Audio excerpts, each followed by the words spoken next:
and here's why. So if I could resolve issues on a Thursday, most people look forward to start the Friday, the weekend, on a really positive note. So what that does is that transforms into a positive week, because now they're looking forward to start the week on a new note as well. And that's where the idea of Pink Thursday came from. And also on Thursday, we encourage people to wear pink. and I can guarantee most men don't have something pink. So the idea is to, if you have to go out and get a pink shirt and wear it, it must feel a bit uncomfortable. It will take some effort for you to do, and yeah, so because in other words, you have to be strong to wear pink. Yes. And the victims of bullying, they're uncomfortable.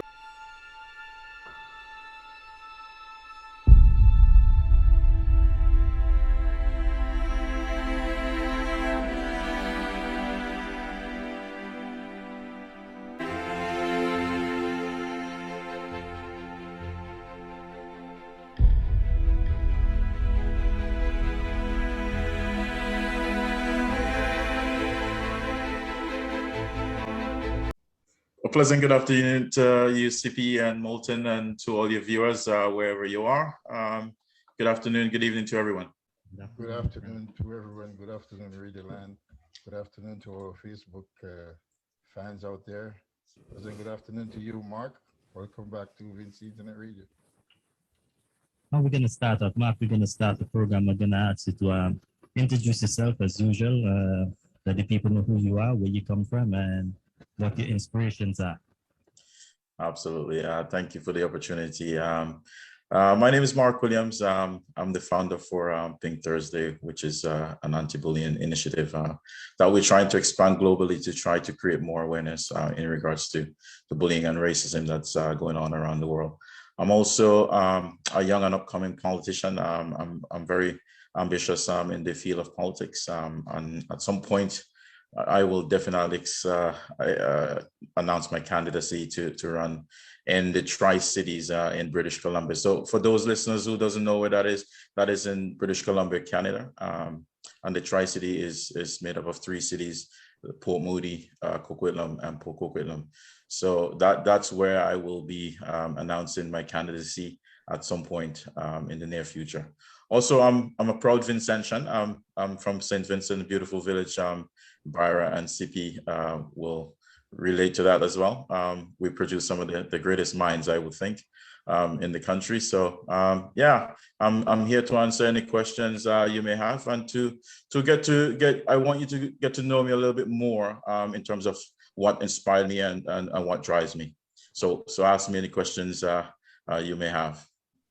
Like my co-host mentioned that you're the founder of Pink Thursday or pink4Thursday. Tell us what's the drive behind it. How did you come about with such a strong organization to influence people, to help people, throughout their daily struggles? Absolutely. Thanks for the opportunity to explain that. First, let me say I came from a very strong religious family, so caring was always something that was part of me, and I'm also working in the field of healthcare, where I really believe in caring for people. And also, I mean, with the changing in politics and the division that you see going on around the world, it's what drives me to create an initiative where I could, create a platform where people can get more support for example, if they're experiencing bullying and stuff and racism in the community. I'm driven by people who need support. So if you're out there and you need support, Pink Thursdays for you. I want you to know that there's a platform and there's people like me, and there's many other people out there that will advocate for you. And the driving force behind me is really to see people live to their best potential. Yeah, we need to give people opportunities. Same like how people gave me the opportunity. I want to extend that as well. So when you say like support, because I know there's bullying with kids and stuff like that, but there could also be like adults bullying. And also when you say support, there is also the mental health issue of all this, and I know in our community we don't really see mental health as deep as it really is, but it's more serious than we're looking at it. So tell us like what kind of support you would usually give to people in who are part of this crisis.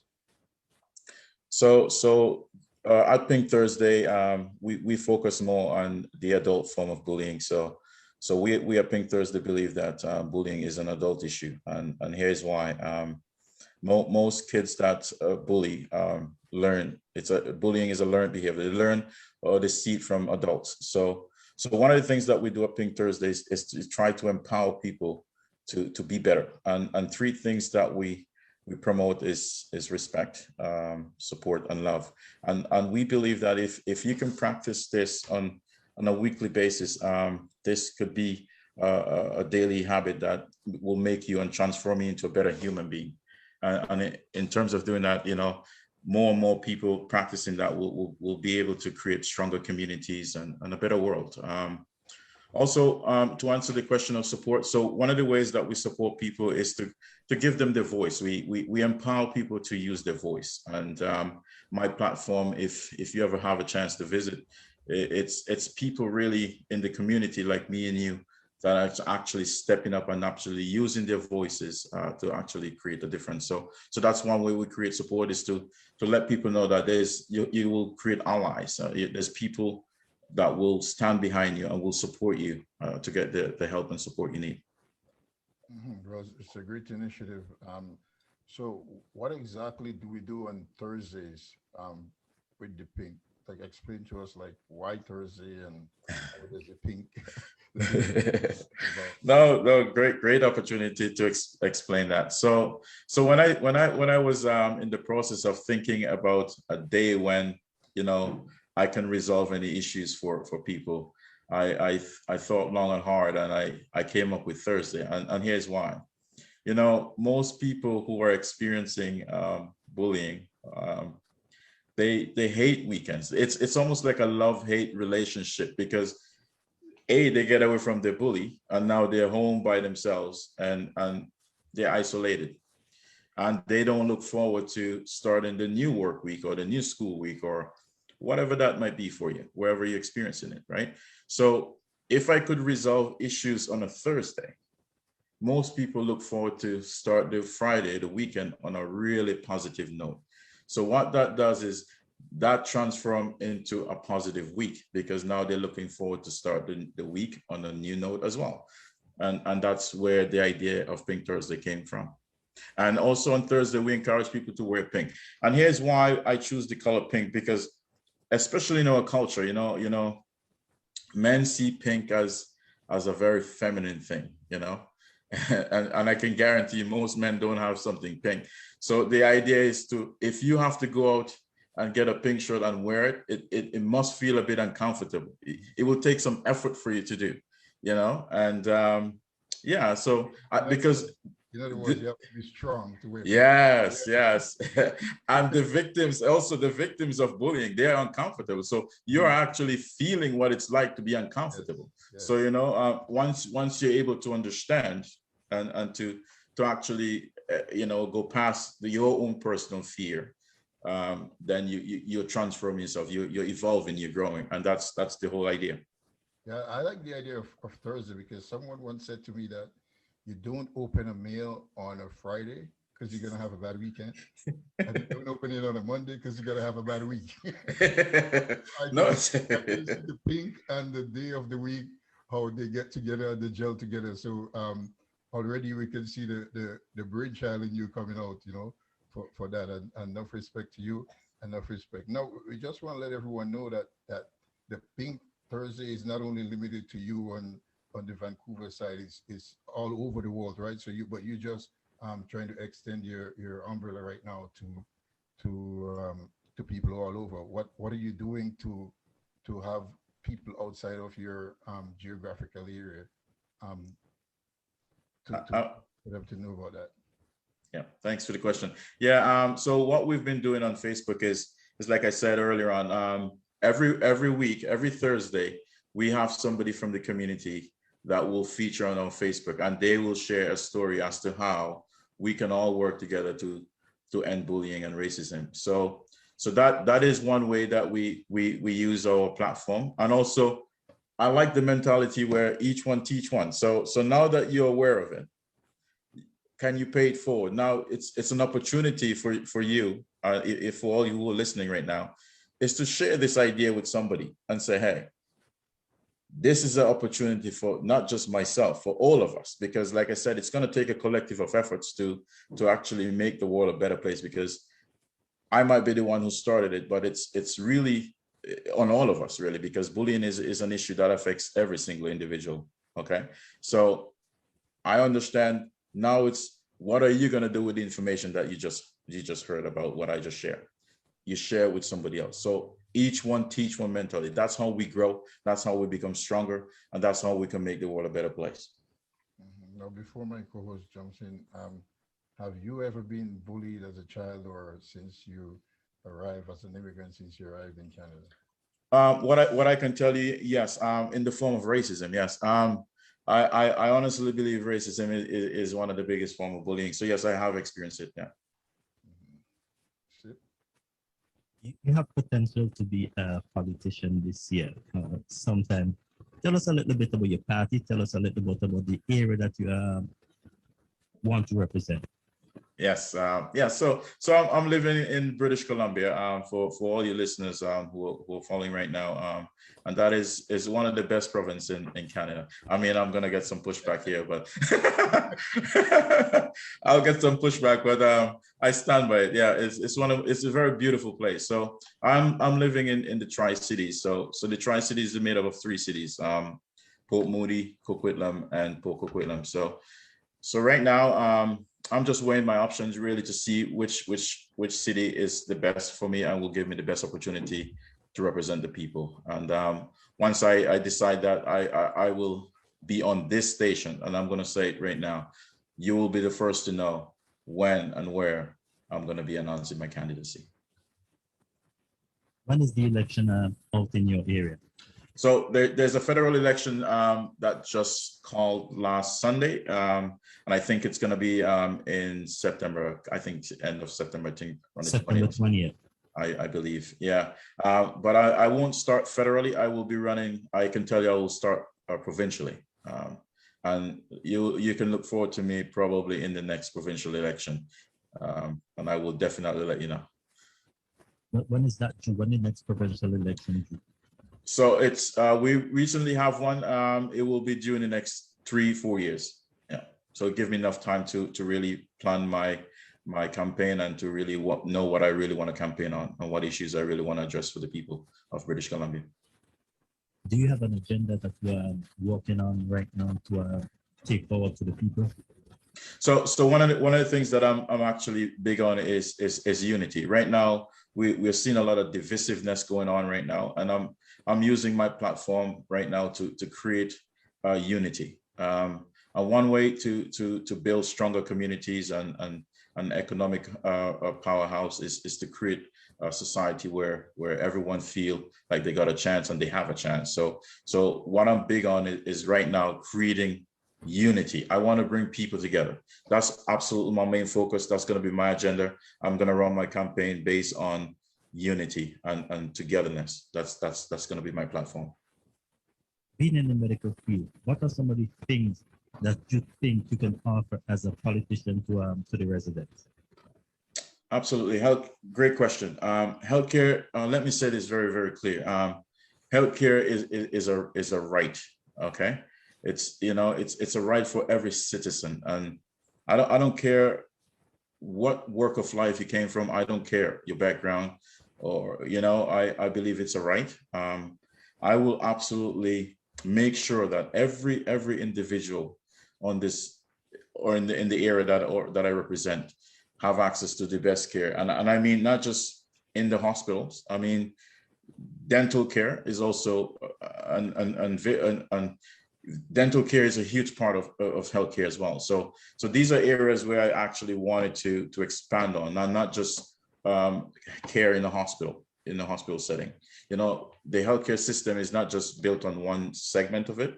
It's a very broad segment. So I want to improve healthcare overall in a holistic approach. one of the problems, in Canada is healthcare is family doctor. And people take years before they can actually find a family doctor. In what area would you think that you can help in improving this as being elected a member to solve the people? So one of the things, I mean, like we have to have a lot of consultation meetings in terms of how we can better the system as well. So in terms of how I would do it, I will definitely reduce some of the barriers, which I think it's some of the financial barriers where, to get people into the healthcare system. We need more doctors. So what some of the ways we can reduce the barriers is to reduce the cost, have people going into program, because these same people, we need them. And if we need them, we gotta create opportunities for them to actually benefit as well in terms of not being in too much debt once they start their career. We want to reduce barriers. So that's one of the biggest thing I will do is reduce the financial barrier for people who actually want to practice medicine. And you think by doing that, it's going to help the persons who are, because as we know, doctors include a lot of health expenses, and some of the problem I think that they run from where they try to move into private services because of the expenses. How are you gonna make sure that you have doctors to serve everyone and make sure that the expenses will be on a certain level? So based on censuses, I will definitely actually access some of the records in terms of census and see and work with other communities as well to see how we can recruit. So one of the things that we'll need to do is recruit. How much doctors per capita that, for example, if I'm living in Coquitlam, how much doctors per capita does Coquitlam need? And then we can work with different cities and then try to recruit with universities and stuff like that. And I am sure that we can also work with other countries as well to bring foreign doctors in as well, because one of the things that we, like I said, we got to be able to provide healthcare for every citizen. So even if it means that we have to bring in foreign doctors and also reduce the barriers, because a lot of times when you have doctors coming into Canada, they have to go through a whole process again to be able to start practicing medicine. So one of the things that we'll do is reduce most of those barriers as well. The barriers are not only when it comes to foreign, but a doctor in the Quebec province find it hard to even move to, say, British Columbia or even Ontario. How are you going to look at that? And again, and great question. It all boils down to how our main goal is to improve healthcare. What I will do is work with any communities to try to remove all the barriers. And again, it's that simple. If we remove the barriers, we can improve so much system. We can improve the healthcare system. And that is what I think is one of the biggest problem that we have in healthcare is there's too much barriers, and until we address that simple issue, some people might say more complex, but I think it's just a simple issue. Reduce the barriers and you will see more and more people will feel like they have an opportunity and therefore will flourish, will prosper as a society. I know a lot of doctors came from outside and in Ottawa here recently, and they're taxi drivers, and they're fully qualified doctors came from different countries. Are you going to look at that as one of the reasons that you're going to say, well, okay, here are some doctors that are coming into Canada, let's use them and make sure that our health system jump out front? Great question. And what a waste of talent. What a waste of talent and resources. I mean, once you have these kind of resources, we have to use them. Canada is built on a multicultural society and immigration. And we have to, once we give people the opportunity to immigrate to Canada, we have to, take all the resources that come with that individual and use it, because that's where the real problem is again, you're identifying another barrier. Why are these qualified individual are driving taxi cab? That's, to me, is just a waste of resource because we have it. I'm going to pass you over to my co-host. Yeah, I surely agree with you, Mark, and I think that's a conversation that's a separate conversation again that we might have even on Vincy Internet Radio about the barriers with people being qualified and can't fit in their field because of maybe border restrictions and stuff like that, regulations pretty much that sometimes you can just go and take an exam and be qualified for whatever domain you're in. But just to go back a little bit on your the Pink Panther, and so you didn't have to, like, we'll let everybody know, you didn't have to do this because, like, you being from the Caribbean where your support is generally from your peers and stuff like that, but you from a background where your father was a preacher, a pastor of a church, and you have that moral support back home. How do you plan to take that over into a dirty world like politics? How are you going to make that transition to take morality into politics? So for me, I would absolutely let my upbringing be the driving force behind who I am as a politician. It's not going to change me as a person. I couldn't be more proud. Let me say this very clearly. I couldn't be more proud of my dad and the upcoming and the values he instilled in me. I couldn't be more proud of that. And I will absolutely let that be the driving force behind me in terms of how I will treat people. I want to treat people how they treat me. If somebody treat me with respect, I give it right back. And that's the way I'll govern. I'm a people's person. I choose a career where I absolutely love to help. And that's who I will always be. So your three things are for the Pink Panther again: love, respect, and remind me of the other one. Support. Right. So if I look at you, you would be the perfect community man or the perfect candidate. Be able to gel because with BC also have a very diverse community of immigrants. How would you like gel, let's say, the Asian community with the Black community? How would you get us, all to work together?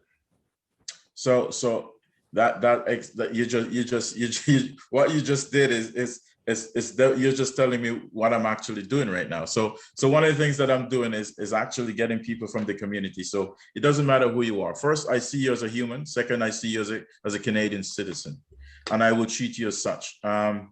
No one, and I'll be very clear, no one is excluded from what I'm doing from Pink Thursday. Absolutely no one. So with that approach, every single individual in British Columbia, and a matter of fact, around the world, understand what bullying does and how it affects every person differently. So Asian, they right now, what they're experiencing right now is what we experienced years ago as a Black community, and my heart goes out to the Asian community. I couldn't be more proud of a friend that I met. I gotta say her name, Doris. She started this movement, this anti-Asian movement, where she actually get the Asian community to actually now use their voice as well. And I'm part of that. I'm supporting that campaign as well. So one of the things that I do at Pink Thursday is support other people's movement, in the goal of actually bringing people together, which is my goal and Pink Thursday's goal. How do you want other immigrants like myself and probably some younger ones to look at their dreams in a foreign country like Canada, per se? Like, how do you want us? What would be your message? I know it's follow your dreams, but beyond that, what would you really say to them? You come to, like, you just arrive in Canada and you have dreams and stuff like that. How should they approach their dreams to become reality like you? Because so right now you're a lot of influence on a lot of us. So fantastic question, and I really like the opportunity to actually speak to the young people. When you come to Canada, which I believe is the best country on the planet, it's a country that let you in and will give you an opportunity to be better. So when you come to a country like this, remember where you came from. Don't ever forget where you came from. That's the first thing. Don't ever forget where you came from. Create opportunities. When opportunities come your way, grab it with both hands. Remember, you came here for a better life. Don't see it for anything less than that. Not for partying and, for don't use it, for that negative side of things, but create opportunities that will better somebody's life. Look at it. I came to Canada. Now, how can I pay that forward? How can I, pass this on to somebody else who wants to come to Canada, who wants to immigrate to Canada? How can I help that individual? Like I said earlier on, it's each one teach one. You have an opportunity now, use it, and now make it better for somebody else. Okay, that will be my message. Take opportunities and make it in the best interest, not just for yourself, but for the future. Yeah, and I'm going to echo on what you said, because when you say create opportunities, it means also to surround yourself with people. If you want to become a pilot, you surround yourself with people who know about planes, who know about flying and stuff like that. And honestly, I think that really works. When, so when we say create opportunity, we also mean, surround yourself. Like, you want to be a politician, surround yourself with people who, will talk politics, know about politics and stuff like that. Because many times, I think sometimes when we come to this country, we kind of do the hanging out like back home, like we have no dreams, no reality. So it's important that what you said, create opportunity. And it simply means, if you want to be this kind of person, you work towards it, and find out, everything about, who's your favorite and who's, and stuff like that. So, yeah. And if I could also add, take risk, Yes. don't Yes. don't sell yourself short, like, Yes. if I didn't take this risk, I would never be here talking to you, and that's what I'm doing. I'm actually telling you something that I'm actually doing. I'm taking risk, okay? And I'm surrounding myself around people that I know will point me in the direction in which I want to go. And I couldn't be more proud of Cippy and Moulton today, echoing that same, vision that I have. You've been elected 13-member by the mayor. Tell us all about that committee and what the drive behind the mayor, what the mayor expect from you guys. So I was part of the DEI working group in Port Coquitlam, British Columbia, and that group, what we try to do is find ways, like I've said, is to reduce barriers as to how every member in the city of Port Coquitlam can live the best life they can live, and that's what that group was part of, is to create, a platform where the citizen in that city can actually, benefit from those reduced barriers that we're trying to identify in that community. Do you think the group is really making a difference towards implementing some of these things that we talk about?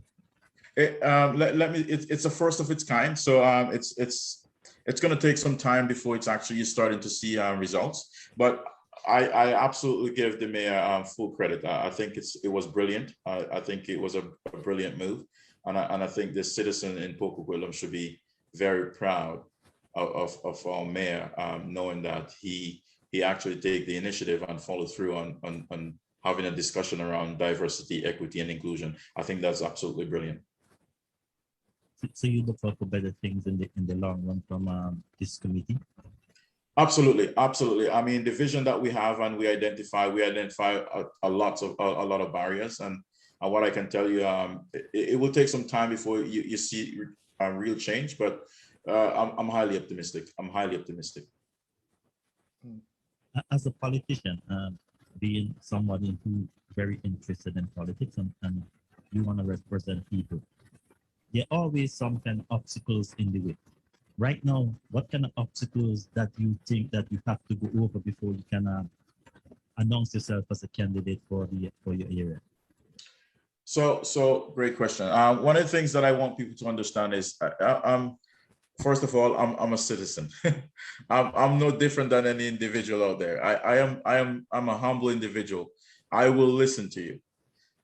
If elected, or once elected, I'm going to be very positive here. Once elected, I will work for you. Okay, it's as simple as that.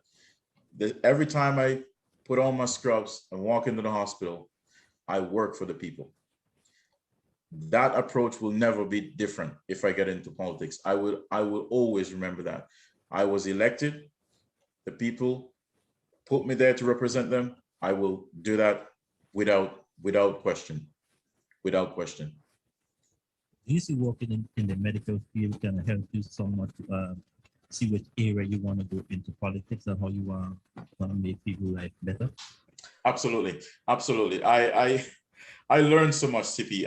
You know, interacting with the people. I love interacting with the people, and there's so much traffic goes through the hospital, and you see people at some of the most vulnerable state, and I think some of the most honest conversation you will ever have is in those walls. And I've had conversation, I've learned, I've listened, and I believe it's absolutely. I have a wealth of knowledge just by actually talking to people in the hospital. I think it will make me a really good politician in terms of advocating for the people. I think it will. It has been. I have benefit from the knowledge I've gained, and I think it will make me a great leader.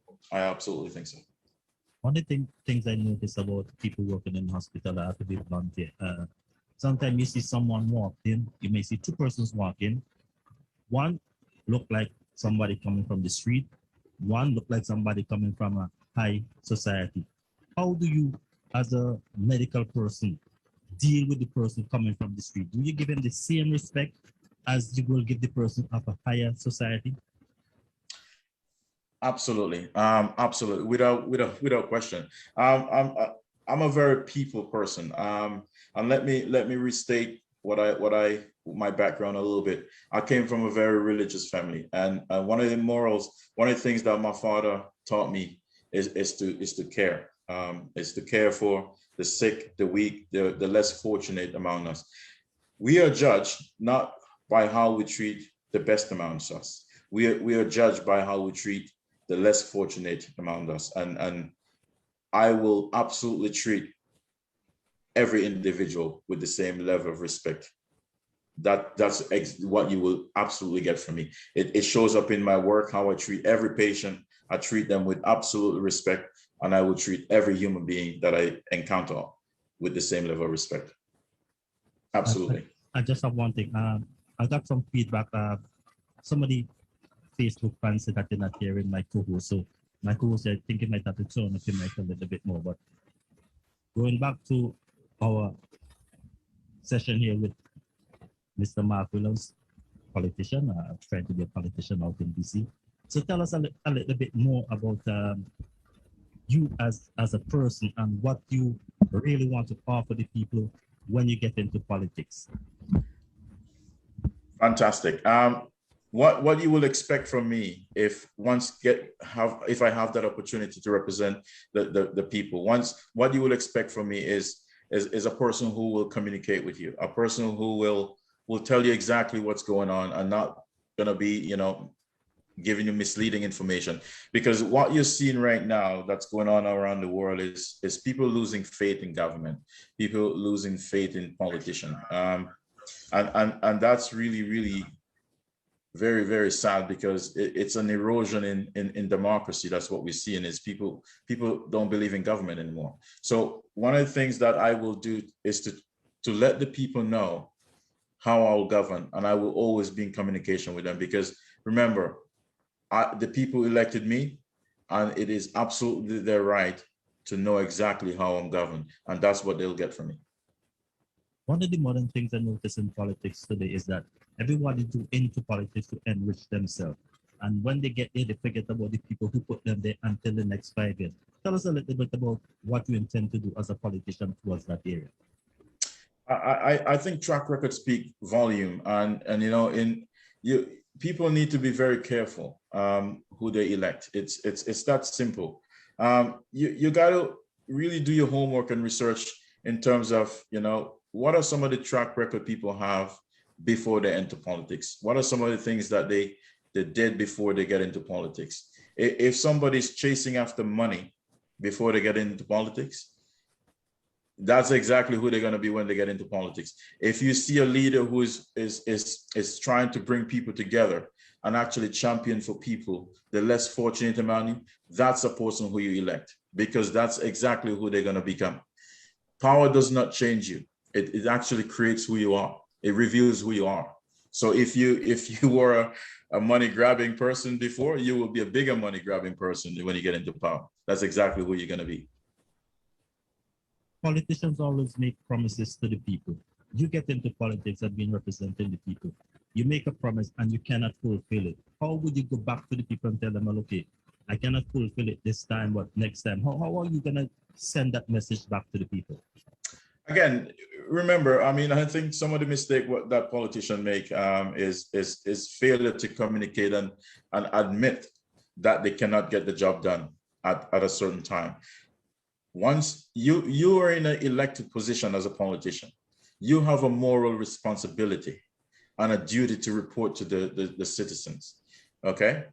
And if you cannot get an agenda passed in one term, you must report back to the people and let them know why you can't.